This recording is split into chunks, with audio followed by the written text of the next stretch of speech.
कमल, मोदी और स्कीम। नमस्कार, मैं आपके साथ के राणा, एमवी नेटवर्क देख रहे हैं आप। देश में चुनावी माहौल है। भारतीय इतिहास में यह पहला चुनाव होगा जिसमें लोगों की दिलचस्पी इस बात में है कि बीजेपी का प्रदर्शन कैसा रहेगा। जब विपक्षी गठबंधन बना था तो लोगों को बड़ी उम्मीदें थी, लेकिन विपक्षी नेताओं के मतभेद गठबंधन पर भारी पड़े और गठबंधन के कई साथी गठबंधन से अलग हो गए।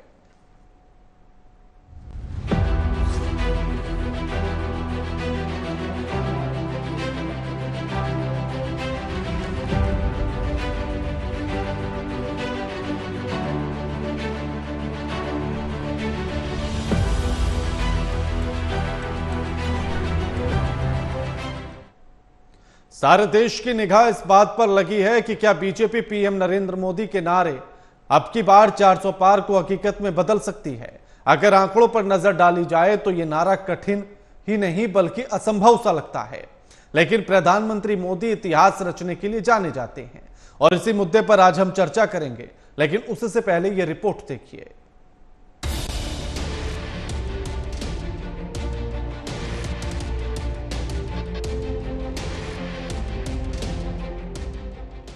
लोकसभा चुनाव के लिए बीजेपी 405 उम्मीदवारों का ऐलान कर चुकी है।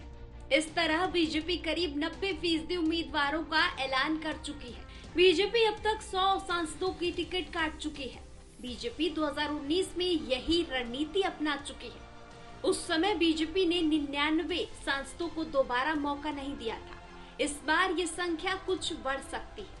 बीजेपी अभी तक वरुण गांधी, अनंत कुमार हेगड़े, वीके सिंह, मीनाक्षी लेखी, प्रज्ञा ठाकुर, सदानंद गौड़, रमेश बिधूड़ी, गौतम गंभीर, हर्षवर्धन जैसे दिग्गजों के टिकट काट चुके हैं। बीजेपी ने जिस तरह दिग्गजों के टिकट काटे हैं, उससे माना जा रहा है कि बीजेपी की त्रिसूत्रीय रणनीति का हिस्सा है। इस रणनीति के तहत बीजेपी उम्मीदवारों, सरकार की स्कीमों, चुनाव चिन्ह पर फोकस करती है। खुद पीएम मोदी कार्यकर्ताओं को कह चुके हैं कि हमारा उम्मीदवार सिर्फ कमल है। सभी कार्यकर्ताओं को मिलकर कमल को जिताना है। पीएम मोदी के बयान से साफ है कि बीजेपी के नेतृत्व में इस बार किसी को भी बदला जा सकता है और किसी को भी टिकट दे सकती है।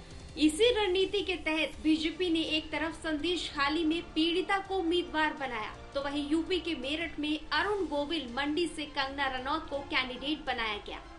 राजनीति के जानकारों का कहना है कि पार्टी एंटी इनकम्बेंसी से बचने के लिए उम्मीदवार बदल रही है। बीजेपी नेताओं के बयानों से साफ है कि पार्टी का चुनाव प्रचार में पूरा फोकस पीएम मोदी और सरकार की योजनाओं पर रहेगा। जिन राज्यों में बीजेपी की स्थिति कमजोर है, वहां बीजेपी ने मंत्रियों को चुनावी रण में उतार दिया है। इससे जहां राज्यों में पार्टी के पक्ष में माहौल बनेगा, तो वहीं कठिन सीटों पर जीत की संभावना मजबूत होगी।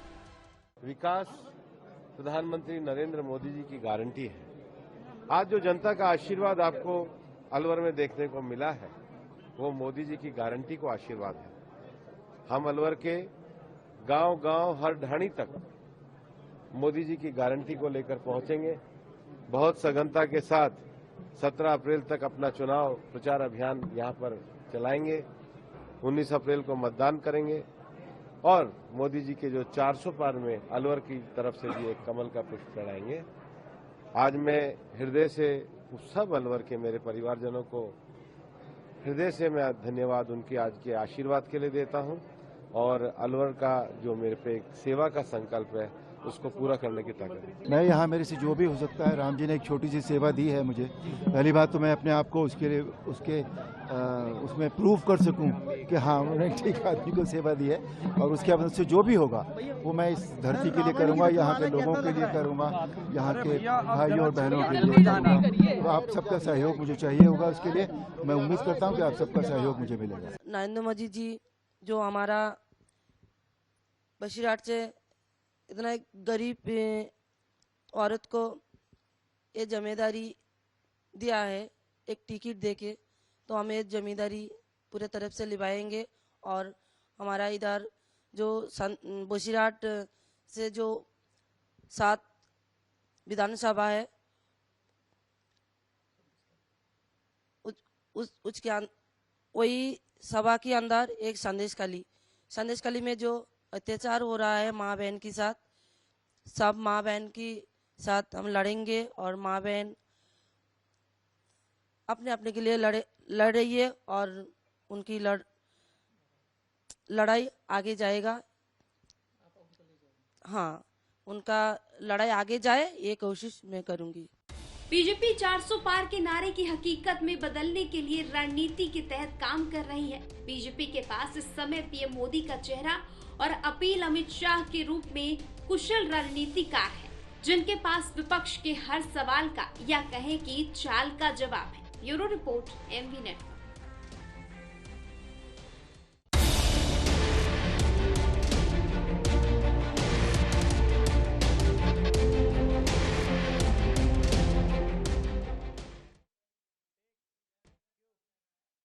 जुड़ गए, उनका परिचय आपसे करा देते हैं। हमारे साथ अमित तिवारी जुड़ गए, नेता बीजेपी के, और हमारे साथ राजनीतिक विश्लेषक जुड़ गए अश्विनी मिश्रा जी। आप दोनों का स्वागत है एमवी नेटवर्क पर। अमित जी, बीजेपी ने अभी तक 402 उम्मीदवारों का ऐलान किया है, 450 पर लड़ने का प्लान है और 100 से ज्यादा के टिकट काट चुकी है जो सिटिंग सांसद हैं। तो टिकट काटने के पीछे की वजह? देखिए राणा साहब, टिकट ना मिलना, किसी को देना किसी को ना देना, वो हमारा इंटरनल सर्वे का मैटर रहता है। जनता के बीच से जो निकल कर आता है। अमित जी, इंटरनल सर्वे कैसे हो सकता है? इंटरनल सर्वे तो है, लेकिन बात तो आप बताएंगे ना कि किन किन वजहों से आपने टिकट काटा। सर्वे तो आपका इंटरनल ही होगा। निश्चित तौर पे जो जनता के से फीडबैक आता है उसी चीज को रखते हुए टिकट का देना और टिकट का कटना, ये दोनों चीजें शामिल होती हैं। देखिए राणा साहब, मैं खुद को भाग्यशाली मानता हूं कि हमारे पास मोदी जी जैसा एक करिश्माई चेहरा है, जिसकी गारंटी का डंका केवल देश में ही नहीं विदेशों तक बजा है। मेरे सवाल का जवाब नहीं हुआ ये। मेरा तो बड़ा सीधा सा सवाल था कि आखिर टिकट कटने का कारण क्या, आप वो नहीं बता रहे हैं। आप सीधा नरेंद्र मोदी पर चले गए। नरेंद्र मोदी करिश्माई नेता हैं या होंगे, मैं उस पर सवाल ही नहीं कर रहा, या उस पर मैं कोई प्रश्न चिन्ह लगा ही नहीं रहा हूं अभी। मेरा तो बड़ा सीधा सा सवाल है कि आप जो 100 से ज्यादा अपने सांसदों का टिकट काट रहे हैं, भैया किस वजह से काट रहे हैं? इतना जवाब दे दीजिए बस। वो तो मैंने आपको पहले ही बता दिया कि हमारे इंटरनल सर्वेस और जनता के फीडबैक के ऊपर सारा टिकट लेने और देने का काम होता है। क्या उन्होंने अच्छा काम किया इस फीडबैक पर उनका? हाँ अमित जी, क्या उन्होंने ज्यादा अच्छा काम कर दिया, ये फीडबैक जनता का था इसलिए टिकट काटा गया? नहीं, देखिए अब वो तो पार्टी का इंटरनल मैटर है। वो अरे महाराज, आप जनता के बीच में जनता के प्रतिनिधि, जनता का सांसद, और आप उसी के मुद्दों को नहीं बता पा रहे, उसको आप इंटरनल कैसे कह सकते हैं? अगर इस चीज को नहीं, आपको अगर इस चीज को समझना है तो जहां जहां आपको टिकट कटे आप वहां जाइए, वहां पे सर्विस कीजिए, आपको स्वयं भी पता चल जाएगा। मैं तो आपसे जानना चाहता हूं ना, ये सारा कुछ हमारा बड़ी सीधी सी बात है, आपने सर्वे कराया है तो आप बता दीजिए कि भैया इस वजह से टिकट काटा हमने, कि उन्होंने जनता की उम्मीदों से ज्यादा विकास करा दिया था, हमने टिकट काट दिया। बता दीजिए आप ऐसा कहते हैं। उसी चीज पर बता रहा हूँ। ये हमारी अपनी इंटरनल रणनीति का हिस्सा है। जनता का फीडबैक और हमारी सर्विस के ऊपर सारा डिपेंड करता है। और आपको अगर डीप में जानना है तो जहां जहां के टिकट बदले गए वहां आप सर्वे करेंगे तो वहां पे आपको पता चल जाएगा। ये जवाब नहीं होता वैसे अमित जी, बड़ा मतलब घुमा फिरा कर बात को लपेट कर कवर करने की कोशिश हुई है तो सीधे तौर पर नहीं कवर नहीं। देखिए, कुछ नेताओं ने तो मना कर दिया था कि इस बार वो चुनाव नहीं लड़ना चाहते हैं क्योंकि वो स्वास्थ्य कारणों से और वृद्ध हो चुके थे, तो इन कारणों से नहीं लड़ना चाहते थे। कुछ जो है उनके निजी कारण थे कि नहीं। अब वो देखिए, वो अगर कोई नहीं लड़ना चाहता है तो निश्चित तौर पे उसका तो संज्ञान लिया जाएगा ना। अब कोई पत्र लिखकर कहता है कि हम नहीं लड़ना चाहते हैं, हमारा स्वास्थ्य कारण है, हम नहीं इतना मेहनत कर पाएंगे, तो निश्चित तौर पे हम कोई और प्रत्याशी वहां पे उतारेंगे। बहुत सारे कारण होते हैं, उनमें से ये सब भी कारण है। हाँ, तो आप खुलकर बता नहीं पा रहे ना, इस पर आप घुमा फिरा कर बात कर रहे हैं, आप खुलकर कुछ बता ही नहीं पा रहे। वरुण गांधी का टिकट काटा गया, अनंत हेगड़े का टिकट काटा गया, प्रज्ञा ठाकुर का टिकट काटा गया, कुछ तो बताइए ना। इनके तो स्वास्थ्य कारण भी नहीं हो सकते ना। वरुण गांधी का कोई स्वास्थ्य कारण हो तो आप बता दीजिए मुझे एक बार। हर्षवर्धन, रमेश बिधूड़ी, गौतम गंभीर, चलिए गौतम गंभीर ने तो ट्वीट करके कह भी दिया, चलिए उस बात को भी रख लेते हैं, है ना। लेकिन और भी तमाम नेता हैं ऐसे। जी देखिए, जो भी पार्टी का निर्णय होता है वो इस पर बेस्ड होता है कि कौन सा कैंडिडेट वहां पे जीत दिला सकता है, और ये डिपेंड करता है जो सर्वेज हम वहां पे करते हैं, जनता के से जो फीडबैक रहता है, इन सब चीजों पर। तो निश्चित तौर पे हम उन्हीं कैंडिडेट्स को उतारते हैं जो कि हमें उन सीटों पे जीत दिला सके, और जब आंकड़ा 400 पार का पाने का हो तो हम हर वो प्रयास करेंगे जिससे कि हमें वो आंकड़ा आसानी से हासिल हो जाए। बिल्कुल अमित जी, ये सवाल मैंने ये इसलिए पूछा क्योंकि बीजेपी ज्यादातर इस पर फोकस कर रही है कि कैंडिडेट न देखकर चुनाव का चिन्ह देखा जाए, पार्टी का चुनाव चिन्ह देखा जाए और उस पर फोकस किया जाए। कैंडिडेट कोई भी हो लेकिन भैया कमल जिताना है, इस तरह से प्रचार हो। तो मैं ये जानना चाहता था कि सिर्फ कमल जिताना ही जरूरी है या ये भी देखना जरूरी है कि अगर जिसका टिकट कटा तो वो किस वजह से कटा, कहीं फिर से ऐसा ना हो कि जिसको जिता दे उसका अगली बार फिर टिकट कट जाए। तो वो कौन से कारण होते हैं जिनकी वजह से टिकट कटता है? जब 2014 में जीते तो 19 में आते आते आपने 119 का टिकट काटा, अब 24 में आप फिर 100 के पार चले गए। निश्चित तौर पे देखिए राणा साहब, जो भी होता है वो हमारे इंटरनल रणनीति का हिस्सा होता है, और जीतने के लिए जब हम उतरते हैं तो हम हर उस दाव को प्रयास करना चाहते हैं जिससे कि हमें उस सीट पर जीत मिल सके, और एक एक सीट को ठीक है अमित जी, एक और छोटा सा सवाल, उसके बाद में उसके बाद फिर मैं अश्विनी जी से सवाल लूंगा। अब इससे एक और छोटा सा सवाल ये कि मान लीजिए कि अमित जी मेरे संसदीय क्षेत्र से अगर सांसद हैं और उनका टिकट इस बार कट जाता है, तो जनता के तौर पर मैं तो ये पूछूंगा ना कि भैया अमित जी का टिकट क्यों काट दिया आपने? तो आप इंटरनल कैसे कह सकते हैं? तो फिर जनता से जुड़ी हुई बात हुई ना कि अमित जी का टिकट काटने का कारण क्या है, अमित जी की जगह किसी दूसरे को टिकट क्यों दिया गया? मैं तो एज ए वोटर ये बात पूछूंगा। निश्चित तौर पे जो भी फीडबैक जो आता है पार्टी के पास वो जनता के बीच से ही आता है, और जो सर्वेज होते हैं वो जनता के बीच में ही होते हैं। तो निश्चित तौर पे जो भी रणनीति का हमारा हिस्सा होता है, जनता उसके केंद्र में होती है और उसी विषय को लेते हुए सारे निर्णय होते हैं। ठीक है, संदीप त्रिपाठी भी हमारे साथ जुड़ गए हैं, कांग्रेस के प्रवक्ता हैं। स्वागत है आपका संदीप जी। संदीप जी, लोकसभा चुनाव एकदम सिर पर और गठबंधन की जिसकी आप बात कर रहे हैं, तो फिर से पूर्णिया में आपको झटका दे दिया गया। आरजेडी ने बीमा भारती को टिकट दे दिया, जबकि पप्पू यादव ने आपकी पार्टी में विलय किया और वो दावा ठोक रहे थे लगातार। तो ये तो गठबंधन में अगर बातों की सहमति नहीं बनेगी तो जनता से कैसे बात करेंगे?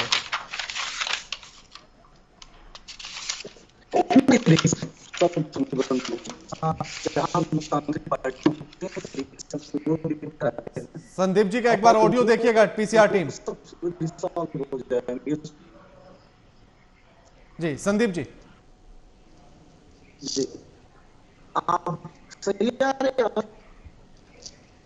हाँ, संदीप जी रखिएगा अपनी बात।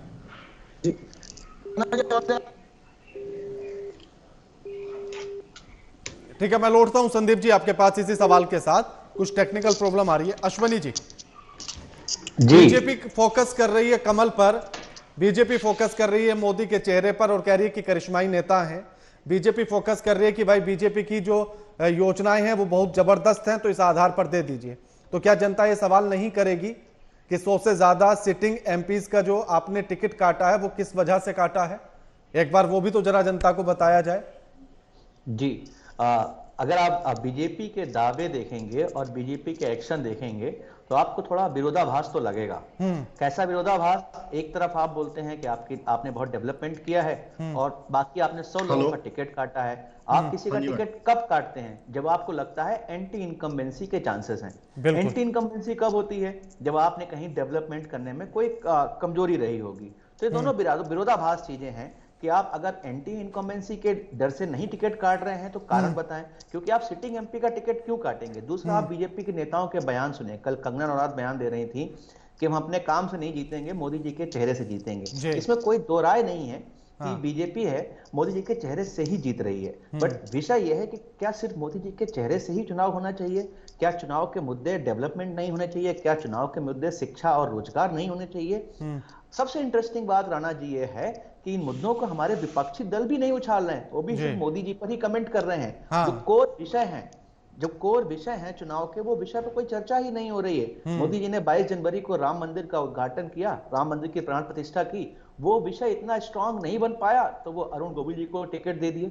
आप ये सोचिए, अरुण गोविल जी भारतीय जनता पार्टी कब ज्वाइन किए? कितने समय पहले ज्वाइन किए होंगे? कुछ जस्ट अभी। तो भारतीय जनता पार्टी का यह दावा कि जो हमारा ग्राउंड लेवल वर्कर है उसका हम ख्याल रखते हैं, वो बात भी सत्य नहीं होती है। हालांकि ये एक चीज सच जरूर है, मोदी जी भले ही कितना भी रिस्क ले अपने चेहरे पर चुनाव लड़ते हैं और ब्लेम भी अपने ऊपर लेते हैं। ये हमने देखा है, विधानसभा चुनाव में भी उन्होंने अपने चेहरे पर चुनाव लड़ा और अपने हिसाब से मुख्यमंत्री चुना। लोकसभा चुनाव में भी अपने चेहरे पर ही चुनाव लड़ेंगे और अगर जीतेंगे तो उनकी वाहवाही होगी, नहीं जीतेंगे तो उन्हीं पर नुकसान का क्रेडिट वो भी जाएगा कि आपके कारण चुनाव हारे हैं।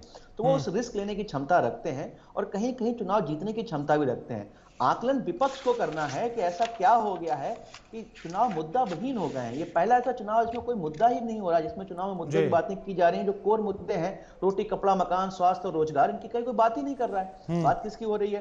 राम मंदिर की। बात किसकी हो रही है? कंगना रनौत क्या कह रही हैं? बात किसकी हो रही है? मोदी जी क्या कह रहे हैं? अगर सिर्फ कहने से चुनाव होता, अगर सिर्फ प्रचार से चुनाव होता तो सबसे बड़ी बड़ी मार्केटिंग कंपनियां हैं, वही कार्य प्रधानमंत्री अपना नियुक्त कर देती, मार्केटिंग कर लेती।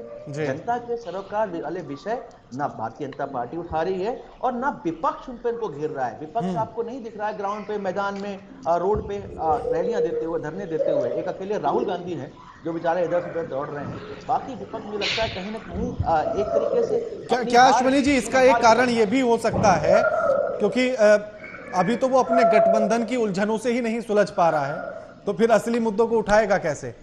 नहीं, ऐसा नहीं है। गठबंधन की उलझन तो एनडीए में भी है, ऐसा नहीं है कि एनडीए में गठबंधन की उलझन नहीं है। इंडिया में भी है। मेरा ये मानना है जो गठबंधन के मुद्दे हैं भी, चाहे वो महाराष्ट्र का विषय हो, चाहे बिहार का विषय हो, उस पर पूरा विपक्ष या सारे नेता एक साथ नहीं जुटे हैं। जो नेता अपने क्षेत्र में है, जैसे हम देखें अजय राय जी हैं उत्तर प्रदेश में, कुछ जगह यात्राएं कर रहे हैं, बट बाकी जो नेता हैं, जो 17 कैंडिडेट चुनाव लड़ रहे हैं, उनको कितना कवरेज मिल रहा है, कितना दौड़ रहे हैं। बाकी स्टेट से भी यही हाल है। हर नेता को अपना चुनाव पूरा दमखम के साथ लड़ना चाहिए। वो दमखम हमको भारतीय जनता पार्टी के कैंडिडेट पे तो दिख रहा है, कहीं कहीं विपक्षी कैंडिडेट में कम दिख रहा है। हो सकता है उसका कारण मीडिया कवरेज हो सकता है उसका कारण ये हो कि वो दौड़ रहे हैं पर दिख नहीं रहे हैं। अगर दौड़ रहे हो, आप दिख नहीं रहे हो, तो कुछ ऐसा करिए जिससे आप दिखें, क्योंकि चुनाव आजकल सिर्फ परसेप्शन का रह गया है। मुद्दा विहीन चुनाव है ये सिर्फ परसेप्शन का चुनाव है इस बार। बिल्कुल बिल्कुल। हाँ, संदीप जी। संदीप जी,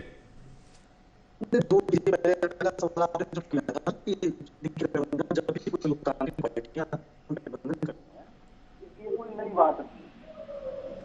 दूसरी चीज अभी तक बात आई कि क्षेत्र में रहने के लिए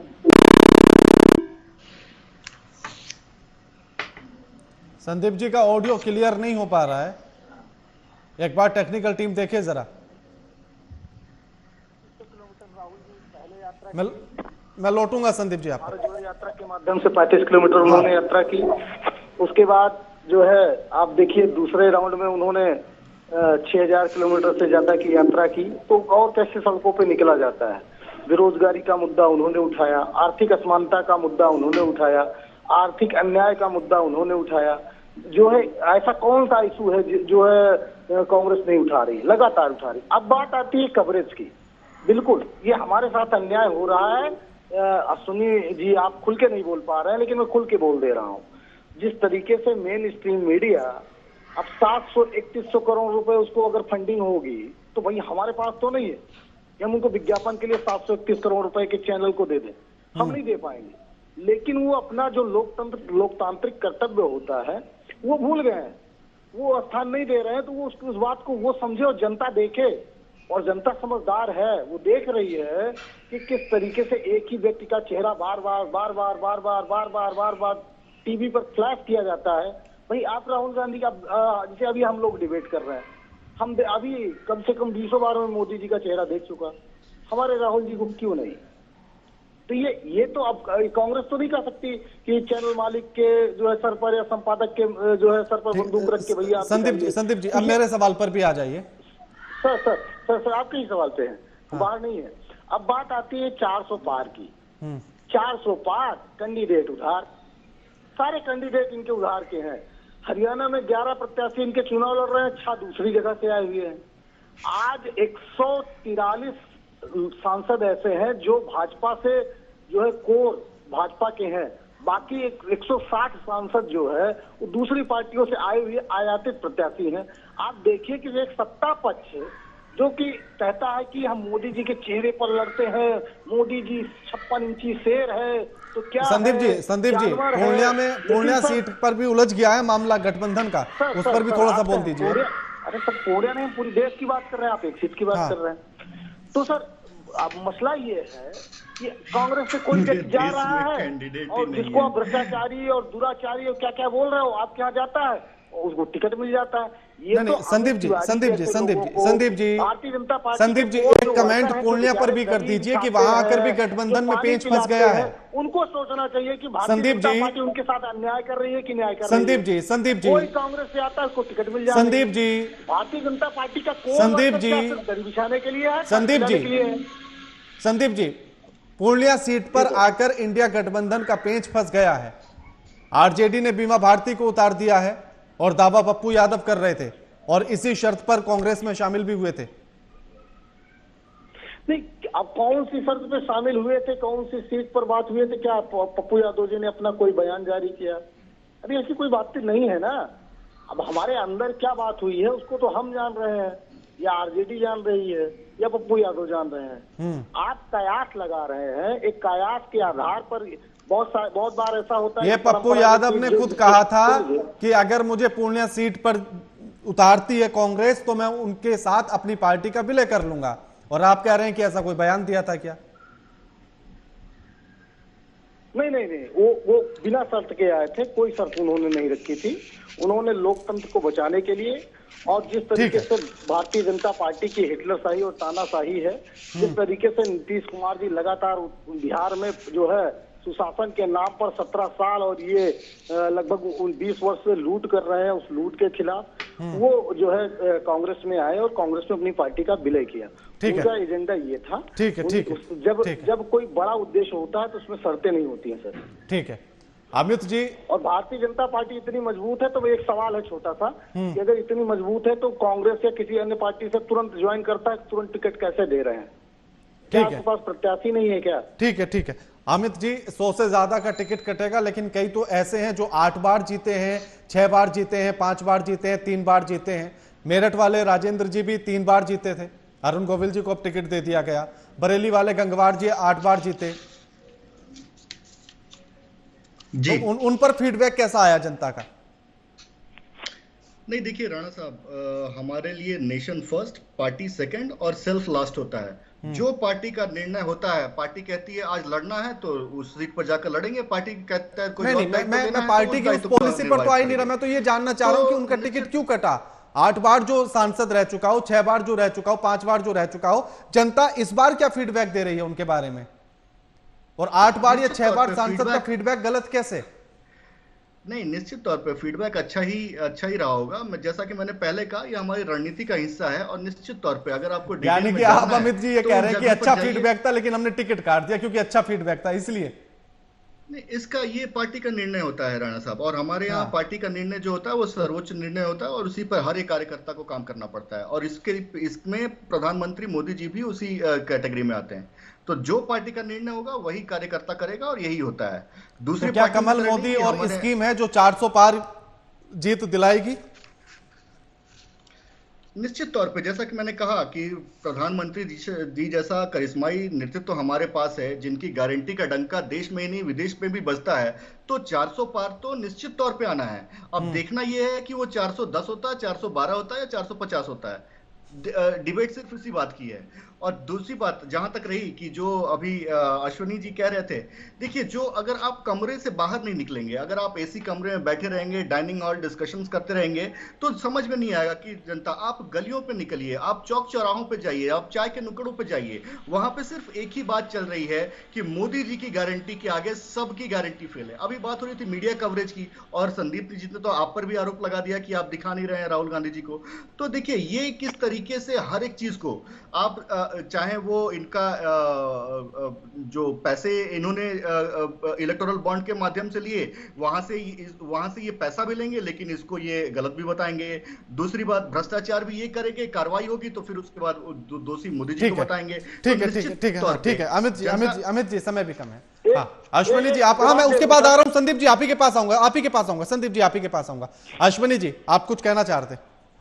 जी, मैं वही परसेप्शन की बात कर रहा था। हमारे मित्र ने कितना आराम से बोल दिया कि 400 पार आएंगी, कि 410 पार आएंगी। लड़ाई इस बात की है, पहला चुनाव ऐसा हो रहा है जहां पर ये डिस्कशन नहीं हो रहा कि कौन जीतेगा, ये डिस्कशन हो रहा है कि मोदी जी कितनी सीट लेके आएंगे। ये हास्यास्पद विषय है, ऐसा है नहीं। सच्चाई में ग्राउंड पे ऐसी रियलिटी नहीं है। बट अगर आप एक परसेप्शन ऐसा बना लेते हैं तो जो 10 से 15% फ्लोटिंग वोट होता है, जो चुनाव के टाइम पर सिर्फ इंफॉर्मेशन बेस्ड वोट डालता है, भारतीय जनता पार्टी कहीं ना कहीं उस वोट को अट्रैक्ट कर लेती है। मैं अपने कांग्रेस मित्र को कहना चाहूंगा कि मैं राहुल गांधी की नीयत पर सवाल नहीं उठा रहा था। मैं ये बोल रहा था कि राहुल गांधी मेहनत कर रहे हैं, बट भारतीय जनता पार्टी में बहुत सारे नेता हमको दिखते हैं, कांग्रेस विपक्षी हमको बहुत कम नेता दिखते हैं जो उतनी मेहनत करें जितनी राहुल गांधी कर रहे हैं। चुनाव है, सबके लिए क्यूमुलेटिव एफर्ट की बात है। कहां आपके कांग्रेस बाकी शीर्ष नेता कहां हैं? कहां आपके मनोज सिंघवी, कहां आपके कपिल सिब्बल, कहां आपके भाजपा नेता कहां है?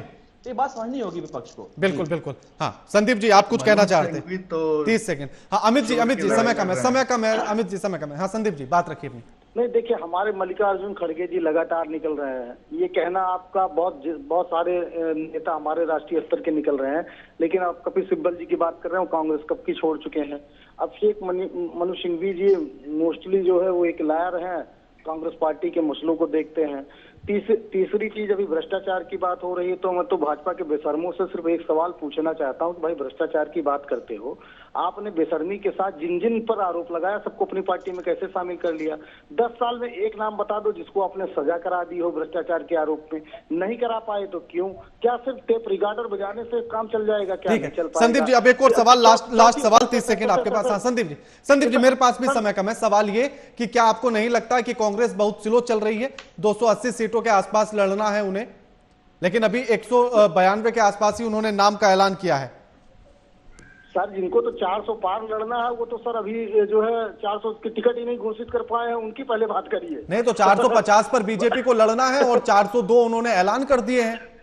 यही तो मैं कह रहा हूँ सर।